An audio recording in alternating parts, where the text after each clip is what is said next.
মৃত্যুক লৈ ডিগবৈ আৰক্ষী থানা উত্তপ্ত পৰিস্থিতি।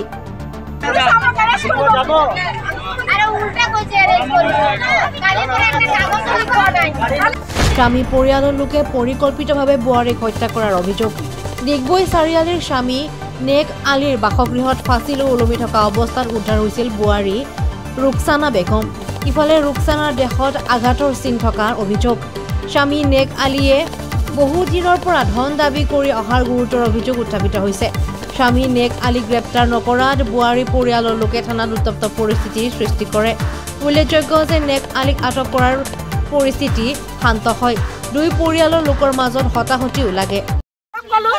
মানে কালি পৰা আপোনাক কৈ আছো যে আপুনি হেৰি তাৰ গিৰিয়েকক আনক, তো আপুনি ক'লা যে নহয় আমি একশ্যন ল'ম বোলে। এতিয়া আপোনালোকক নালাগে, আপোনালোকে যোৱক। আকৌ কেছ দি মোক ক'লো, তো কৈছে অলৰেডি সিহঁতি কেছ দি দিলে, আপুনি কেছ লিখাই আনক। তো মই আজি লিডুৰ পৰা কেছ লিখাই আনিকে মই কেছ দিছোঁ।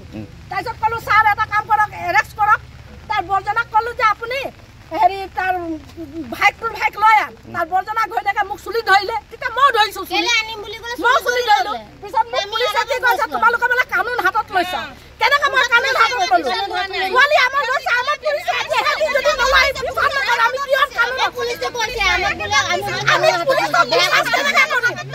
পুলিচে যদি আমাৰ বিচাৰ নকৰে আমি কেনেকৈ বিশ্বাস কৰিম? আমাক সেইটো অন্যায়, আমাৰ বেয়া লাগে ন, লাগে মোটা মানুহ ছোৱালী মানে বিশ্বাস কৰিছে।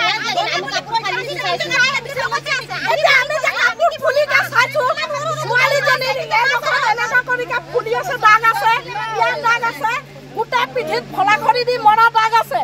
এইডোখৰ জেগাত একদম এনেকুৱা কৰি ফুলি আছে। ফাঁচি কৰা মানুহৰ জীৱা অকণমান হ'লেও কামুৰিব, তাত জীৱা একো কামোৰা নাই, ডিঙি চিঙিত একো দাগ নাই।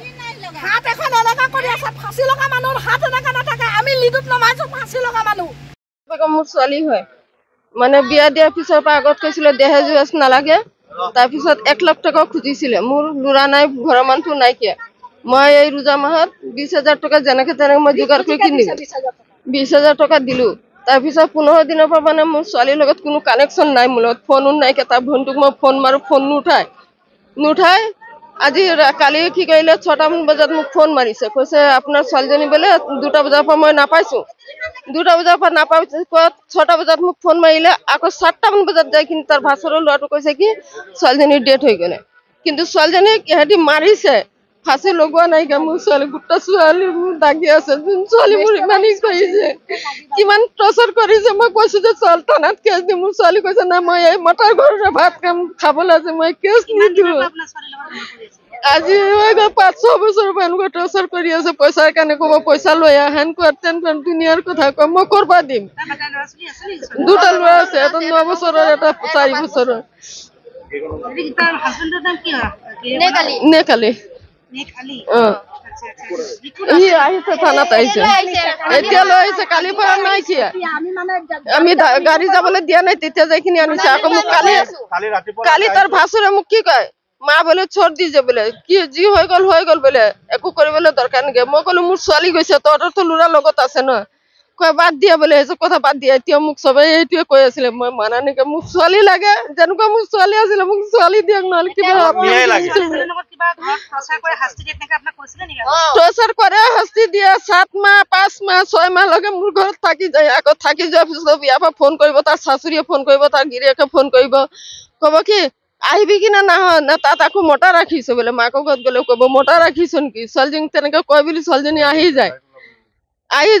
পিছত এই যে 2 মাহ হৈছে, ঈদৰ 3 দিন পুৰা গাত দাগ আছে, পুৰা পিঠিত চবতে মাৰি কিনে জখম কৰি থৈ দিছে। ফাঁচি লগা নহয়। মোৰ ছোৱালীক বহুত বেয়া কৰি কিনে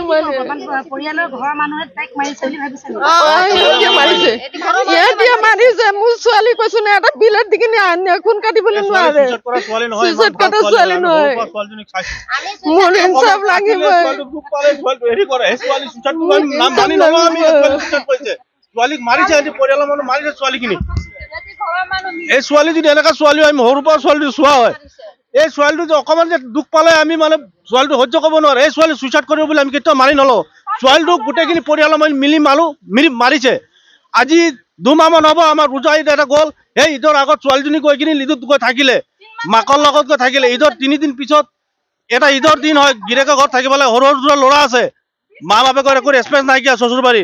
পাছেকে 3 দিন পিছত সিহঁতি ফোন কৰি যি দম দিছে, কিবা কিবি কৈছে, পইচা ডিমাণ্ড কৰিছে। তাৰপিছত কৈ কিনি ছোৱালীটো আহিছে ইয়াত। মাকজনী গৰীব হয়, ভিক খুজি খোৱা হয়, মাকজনী ক'ৰ পৰা দিব টকা?